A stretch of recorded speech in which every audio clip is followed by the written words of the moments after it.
Hello everybody, happy weekend, best day of the week.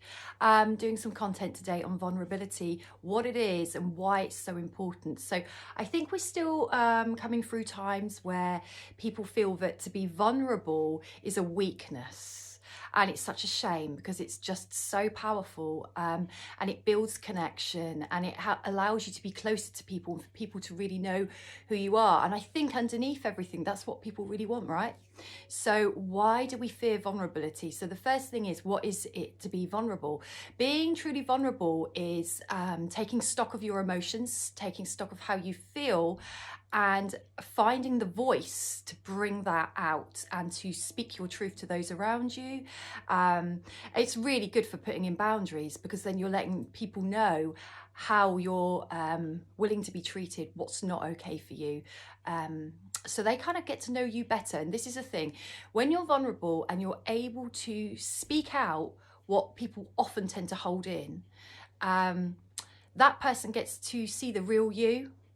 And the reason people often hold back with vulnerability and think it's weak, and that's when I call it weak, I don't see it as weak at all. I think it takes a lot of courage to be vulnerable, but this is influx of what people are saying to me about what they feel with their fears of being vulnerable. It seems to be a consistent theme that people are using the word weak. It's not. It takes courage. And I think a lot of people have been brought up with the social conditioning and family conditioning that we learn to hold back what we're thinking and feeling, because we may have been met with judgment or criticism, or told off, or told we're bad, we're naughty as we grow up if we tend to be vulnerable. And I think underneath that, a lot of people are fearful of rejection and abandonment. So they have learned that if I speak my truth and say what my needs are and what's okay for me, or how that made me feel, ultimately I might experience loss, I might suffer loss, I might suffer grief, abandonment, rejection. So that's underneath it. So to be able to then still speak your truth, even if there's a fear of all of those negative things happening to you, I think that's really courageous, to be able to sort of feel the fear and say it anyway. And that's what vulnerability is. Yeah, I'm not saying to just go shooting anything out of your mouth that might be destructive or put you in a vulnerable situation. What I'm talking about is your emotions. So I've been a sucker for this. Half of my life I would hold in what I truly felt, and then wonder why the outcome of situations would always be the same and it would always be negative. What was happening was I wasn't truly sharing with people who I really am, what I'm really about, and what I really feel, probably for a myriad of those reasons that I've already mentioned. And now, because I've done so much self-work, which any of you can do, self-development work, get to know the real you. When you work through the blockages and the barriers and the fears, actually your fear of abandonment or rejection or not being acceptable or accepted actually diminishes. And you see the wood for the trees, because if you can be your true self and bring that to the people that you're closest to, if they're rejecting you, maybe they're not worthy of being in your life, or worthy of having your focus on them, or worthy of recognizing how great you are. How about that? Rather than I'm being rejected and abandoned.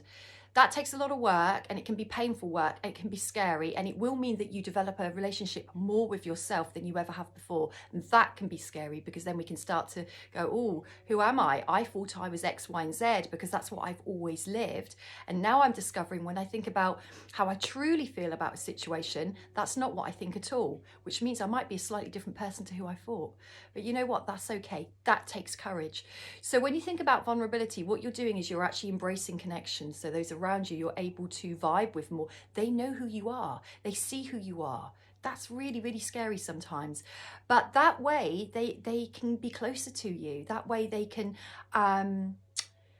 be appropriate around you in a way that isn't triggering you or hurting you or making you feel these certain things. Because if you hold all these vulnerabilities in, how can you expect other people to protect you from those vulnerabilities?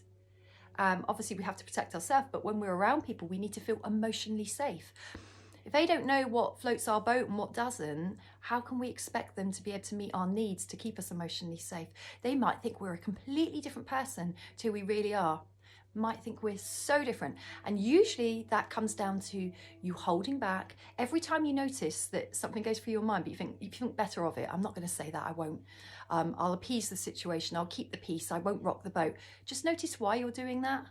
Why am I doing that if that thought or feeling is important to me? I'm putting somebody else first, but it just creates more and more separation between two people. So you could be in the same room for the rest of your life, but there could be tremendous distance. So vulnerability is being able to say those things that is called the shadow work, that we might feel shameful about or guilty about or embarrassed about. All these things. Why should we feel any of those things? If there are emotions, they're a part of us.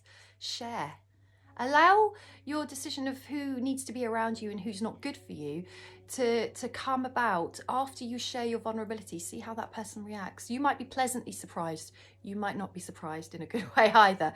But either or, it's all about you being your true authentic self. And if people around you can't vibe with that because they've seen the masks you've worn and they've vibed with the masks, which the isn't the real you, it will get really uncomfortable because you'll feel like those people can't hear you. They don't understand you. Of course they don't, because it's based on something that isn't completely real, because that fear of vulnerability is creating all these masks that you're not. So if people have to drop away when you get vulnerable, don't worry about that. It's making space for other authentic people who can do a degree of vulnerability to slip into that space with you. Out with the old, in with the new, maybe. But vulnerability is the biggest gift you can give yourself. And that's the most important thing.